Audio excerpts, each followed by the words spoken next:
Hey, welcome back to SkiCoachingOnline. This is Steve, and in this video we're going to look at how to ski when it's a little bit flat light, how we can make our way down the hill without feeling too sick. So we've got kind of a bit of cloud today, a bit of snow, a bit of wind, and as you kind of not really see what's about, and we call that flat light, so it's hard to see the dips in the terrain. One of the ways we can get through that is if we hold our poles like swords, just like this, and we're going to make sure both tips of the poles are touching the snow the whole time. Okay, let's go give that a try.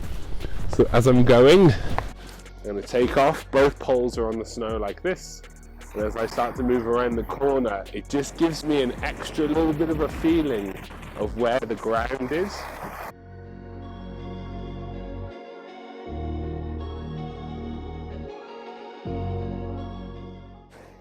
So as we're skiing on, you can hold your poles like a normal person now, and as we go down here, we can still do the same thing.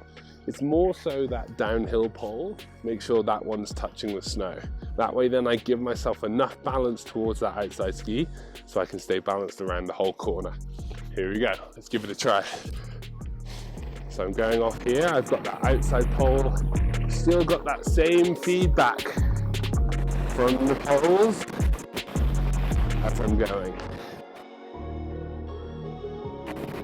As I come here, they kind of give me enough of the balance towards that outside as I go. So I know it gets a little bit steeper here, so I can keep that pole touching the snow.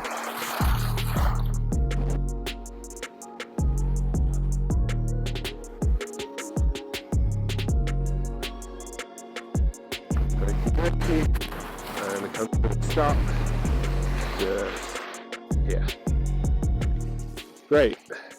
So that way then, having the poles on the snow just allows you to get a bit more feedback from where the ground is underneath you. Helps you feel a little bit more or a little bit less seasick as you're skiing around, if you've ever had that feeling. So thanks for watching, and I'll see you again next time.